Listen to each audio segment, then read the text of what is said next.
TTD పాలక మండళ్ల చరిత్రలోనే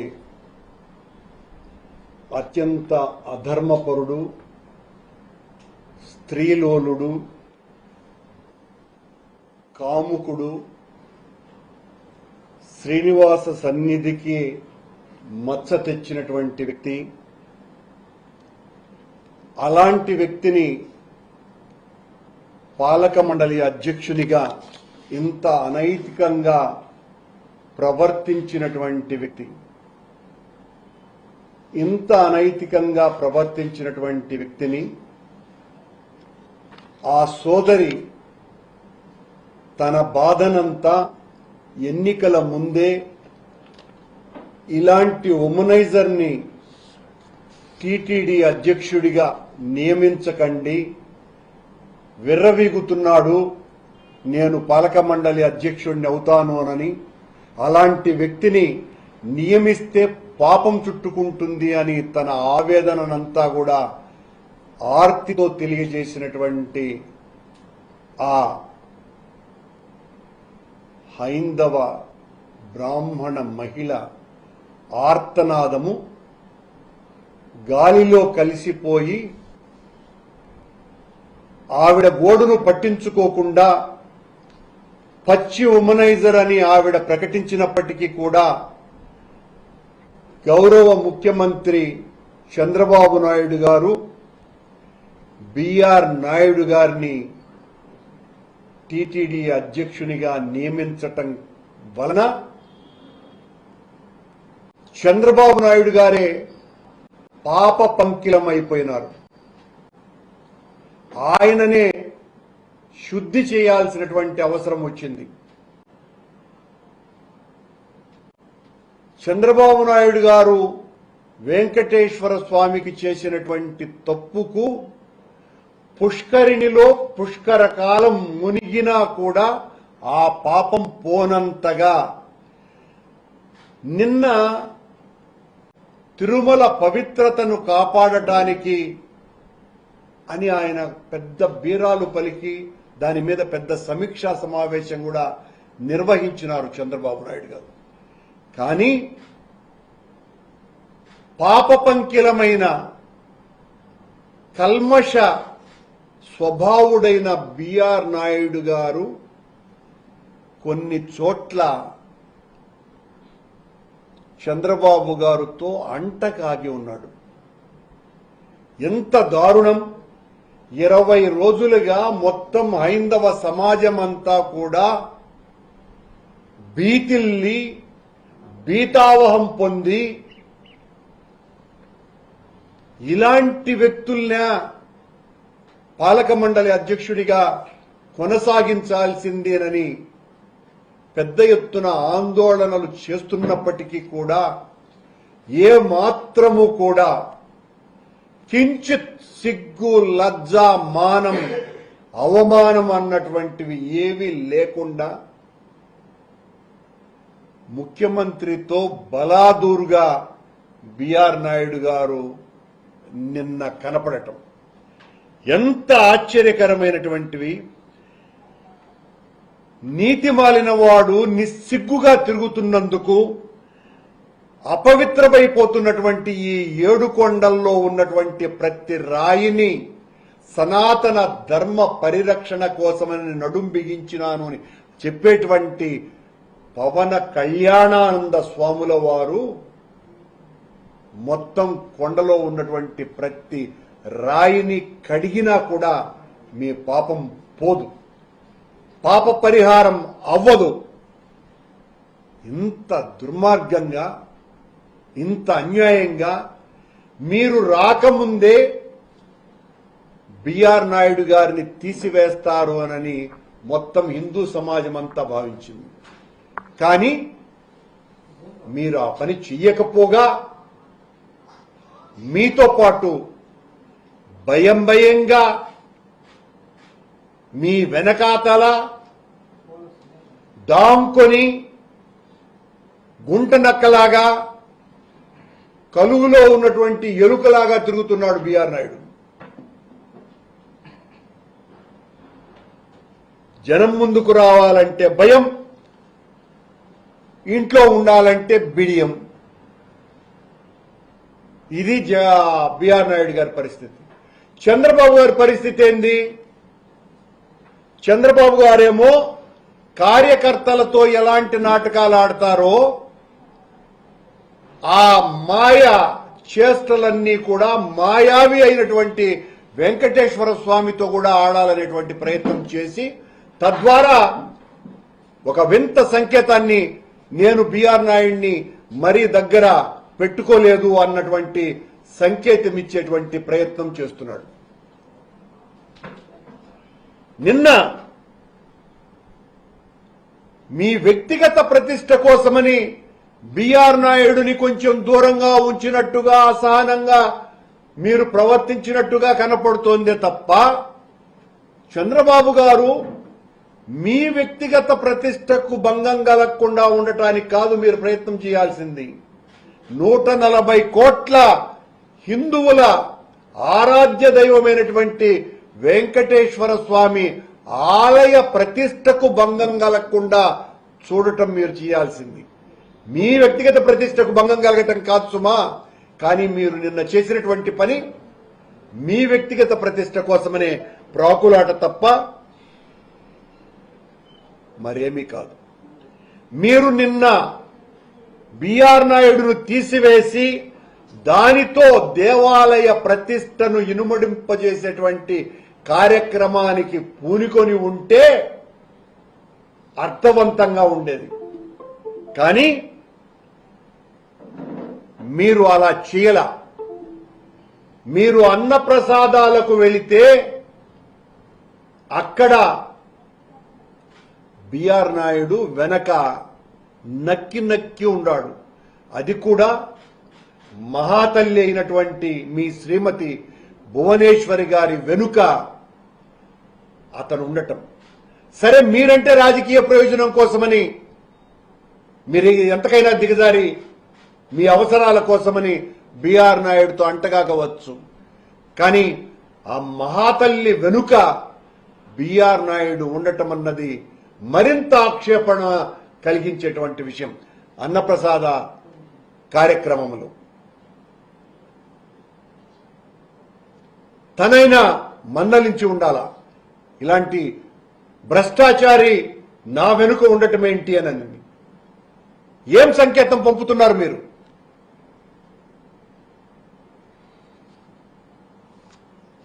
చంద్రబాబు నాయుడు గారు ఒకవైపున అంటగాగినట్టు ఉన్నారు, మరోవైపున ఆ పాలక మండలి అధ్యక్షుడిని దూరంగా ఆయన జరిపినాడో దగ్గరకు వస్తే తరుముతాడన్న భయంతో బిఆర్ నాయుడు దూరంగా ఉన్నాడో దూరంగా ఉన్నట్టు నటిస్తూ వచ్చాడు.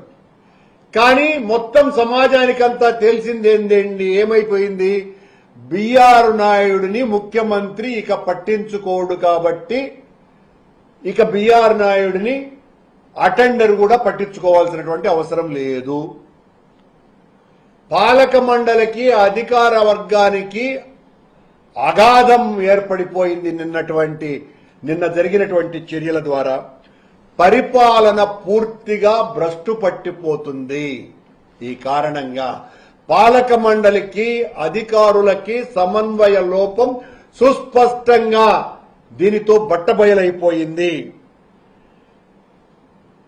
ఏ టెక్నాలజీని తెచ్చిందే నేను అని చెప్పేటువంటి బిఆర్ నాయుడు ఏ టెక్నాలజీకి సంబంధించిన సమీక్షా సమావేశానికి సంబంధించిన ఫోటోలలో మాయమైపోయినాడు. బహుశా ఏ టెక్నాలజీ వలన మాయమైపోయినాడో ఏమో మనకు తెలియదు. కానీ మొత్తానికి ఆయన ఫోటో కనపడలా. ఆయన్ను పెట్టుకుంటే ఏం పాపమోనని పెట్టుకోలేదో మనకు తెలియదు. అంత కీలకమైనటువంటి సమావేశంలోనే బిఆర్ నాయుడు గారు చంద్రబాబు గారి పక్కన కనపడలా. మహాద్వారం దగ్గర ఇఫ్తికఫాల్ ఇచ్చేటువంటి ముఖ్యమంత్రికి ఇచ్చేటువంటి సందర్భంలో అనాదిగా పాలక మండలి అధ్యక్షుడు అక్కడ అర్చకులతో పాటు ఉండి ప్రసాదం ముఖ్యమంత్రికి ఇవ్వటం అన్నది ఒక ఆనవాయితీ. అక్కడ మాయమైపోయినాడు మాయావి BR Naidu. AI technology BR నాయుడిని మాయం చేసింది, కనపడలా. కొన్ని చోట్ల ప్రత్యక్షమైనాడు, బెరుకు బెరుకు బెరుకు బెరుకు బిత్తు బిత్తు బిత్తు బిత్తు బిత్తు బిత్తుమంటూ. దీన్ని బట్టి చూస్తే అర్థమైంది ఏంటంటే, పదవి కోసమని బిఆర్ నాయుడు ఎంత అవమానం జరిగినా సరే లెక్క చెయ్యడు, అది ఆనందంగా భరిస్తాడు. పదవి ఉంటే చాలు. ఆయన అన్నాడు ఆ మధ్యన 20 రోజుల ముందు, ఈ పదవి నాకు లెక్కే లేదు అని. ఏమన్నా సిగ్గు లజ్జ ఉంటే వెంటనే రాజీనామా చేసి ఉండాలా. ఇలాంటి విమర్శలు ఎదుర్కొనే పరిస్థితి నాకు రాకూడదునని ఆ పరిస్థితి లేకుండా పోయింది. నిజానికి చంద్రబాబు గారు ప్రవర్తన మరో రకంగా ఆలోచిస్తే ఒక అపరిచితునిలాగా జరిగింది. చంద్రబాబు గారి ప్రవర్తన కూడా నిన్న ఒకవైపున దూరం పెట్టినట్టుగానే ఉంది, మరోవైపున ఆయన వెనకే నక్కి నక్కి ఉన్నట్టుగా ఉంది. ఆ నక్కి నక్కి ఉండటాన్ని చూస్తే చంద్రబాబు గారు అర్ధచంద్రాకార ప్రయోగం చేయలేదు గాని అంతకంటే అవమానంగా బిఆర్ నాయుడు గారిని చూసినట్టే ఉన్నది. బిఆర్ నాయుడు వీధిలో ఉండలేడు, ఇంటిలోకి రానియరు అన్నట్టుగా ఆయన పరిస్థితి. టీటీడీ చరిత్రలోనే ఇంత అవమానింపబడ్డటువంటి వ్యక్తి మొట్టమొదటి ఆఖరు అధ్యక్షుడు బిఆర్ నాయుడు గారే. ఇక ఆయన్ను చూస్తే ఎవరైనా చిన్న మర్యాద అయినా ఇస్తారా? నిన్న జరిగినటువంటి సంఘటనతో, 20 రోజుల క్రితం జరిగిన సంఘటనతోనే బుద్ధుండేవాడు ఎవడైనా ఉంటే వెంటనే రాజీనామా చేసి ఉండాల. ఈ శృంగార వీరుడికి ఇంత శృంగభంగమైన ఆయన చేష్టల మాటలలో ఆయన్ను పోలిస్తే పదవిలో ఉండాలనేటువంటి ఆయన తాపత్రయాన్ని చూస్తే ఎలా ఉంది అంటే, ఇంత నీచానికి ఎవరైనా ఒడిగట్టగలరానని. అధికారం లేని పదవి, ఆదరణ లేని ఉద్యోగుల మధ్య ఉండటం అన్నది ఎంత బాధాకరమైనటువంటి విషయం అంటే, చంద్రబాబు నాయుడు గారి బిఆర్ నాయుడు గారి వికృత చేష్టలలోనే ఆయన మాట్లాడేటువంటి మాటలతోనే పోల్చాలంటే మగువుల మధ్య మగతనం లేనోడు నిల్చున్నట్టున్నట్టే. ఇంతగా ఎవరూ ఆదరించినటువంటి మనుషుల మధ్య పదవిలో కొనసాగటం అంటే అంతకంటే అర్థం లేదు ఆయన మాటలలో. ఎందుకయ్యా తీసేయటానికేమో చంద్రబాబుకు భయం, యాడా ఈ బిఆర్ నాయుడు ఈ కూటమిలో ఉండేటువంటి లోపాలన్నీ బిఆర్ నాయుడు ఎక్కడెత్తుతాడో అనేటువంటి భయం. మింగలేక కక్కలేక ఉండేటట్టుగా ఉంది చంద్రబాబు నాయుడు గారి పరిస్థితి. ఉండలేక వెళ్ళలేక ఉండేటట్టుగా ఉంది పరిస్థితి బిఆర్ నాయుడుది. అంత తమాషగానే ఉండదు చూడండి. దొందే, ఇద్దరిది అక్రమ పొందే. అన్ని వింతలే జరుగుతున్నాయి తిరుమల తిరుపతి దేవస్థానంలో చంద్రబాబు గారి వ్యవహారాల వలన. మొత్తానికి ఇద్దరు స్వామి ద్రోహులే, హైందవ ద్రోహులే. కళంకితుడని తెలిసి కూడా ఒక సోదరీమణి అంత దీనంగా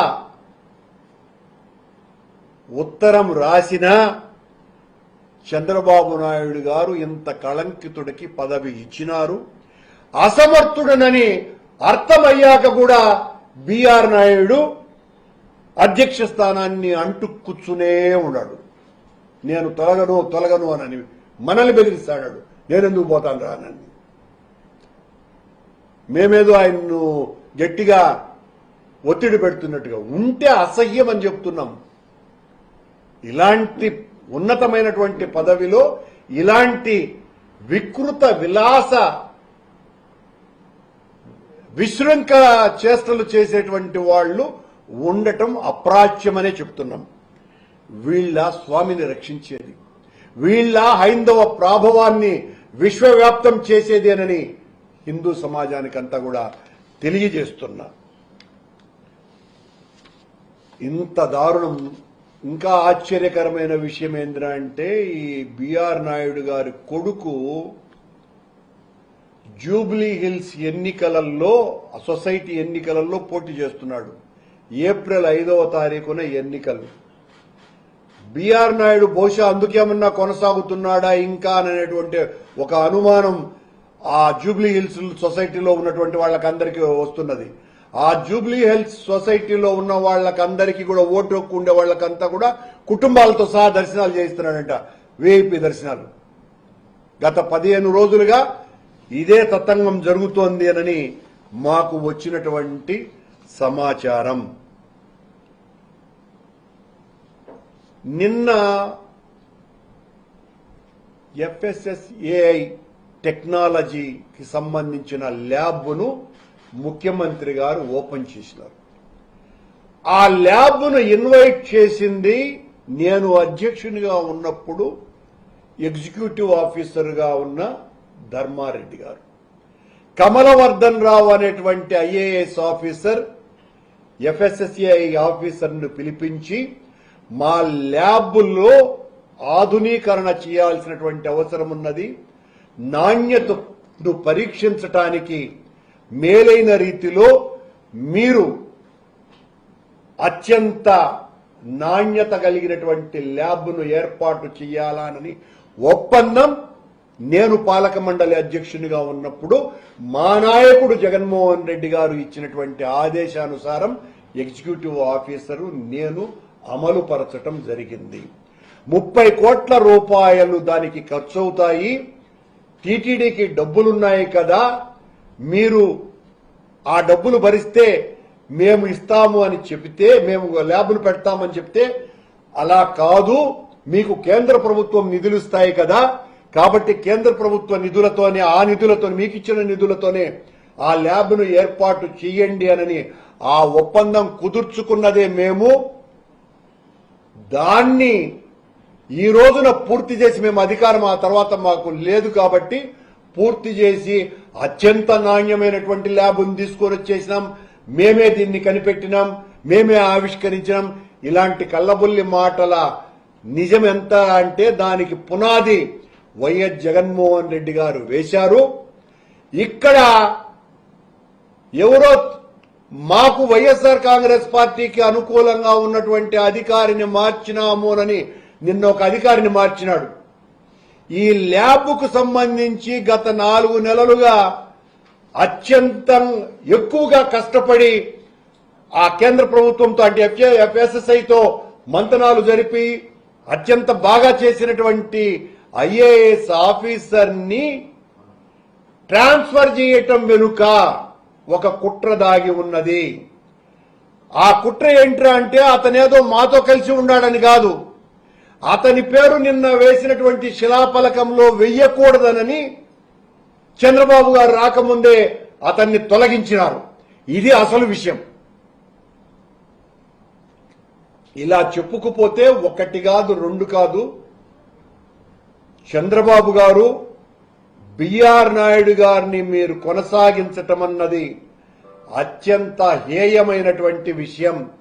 అలాంటి నికృష్ట అప్రాచ్య చేష్టలు చేసి హైందవ సమాజానికి నష్టం కలిగించినటువంటి వ్యక్తులను ఉపేక్షించకూడదు. మీరు అతన్ని తీయకుండా దేవాలయ ప్రతిష్ట కాపాడతాను అని చెబితే అంతకంటే దారుణం మరొకటి లేదు.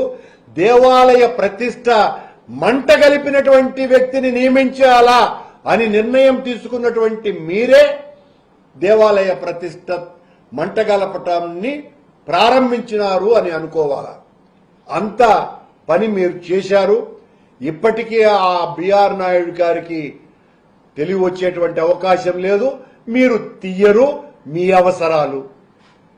కానీ హిందూ సమాజం అంతా మిమ్మల్ని తీవ్రంగా నిరసిస్తూనే ఉంటుందని తెలియజేస్తున్నా.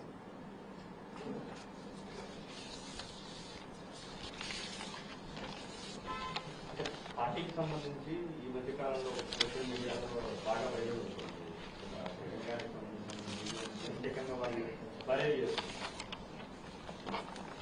జగన్ గారి గురించి కదా ఎవరిని వైరల్ చేస్తారు? TV5, ABN, ఈటీవీ, మహా టీవీ.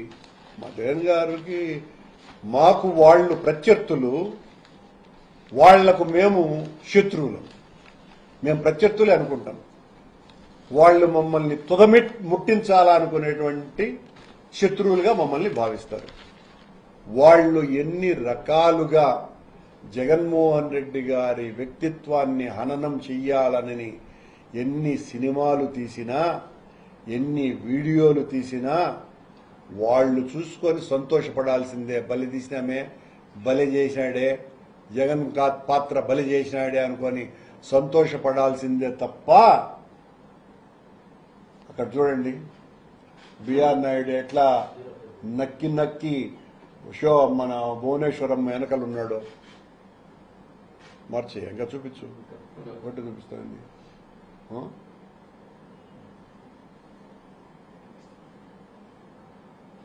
ఆడ వెనకలు ఉన్నాడు, పక్కన ఉండాల్సిన వాడు ఎవరో కార్యకర్త వెనకలు ఉన్నట్టున్నాడు.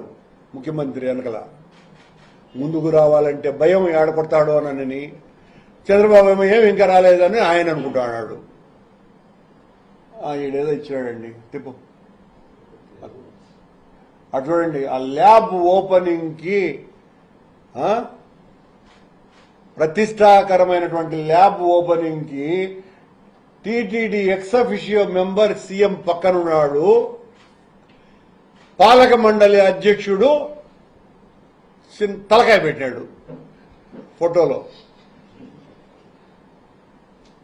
చరిత్రలో ఎక్కడైనా జరుగుతుందా ఇది? ఇది సాధ్యమయ్యే పనేనా? ఎక్స్ అఫిషియో మెంబర్ సీఎం పక్కన ఉండటం ఏంది? పాలక మండలి అధ్యక్షుడు రాష్ట్ర కేబినెట్ మంత్రి కంటే కూడా చాలా ఉన్నతమైనటువంటి పదవి, మార్చవా అయినటువంటి పదవిలో ఉన్నటువంటి వ్యక్తి దాముకొని ఆ ముఖం కూడా పేలగా ఇంకా మార్చు.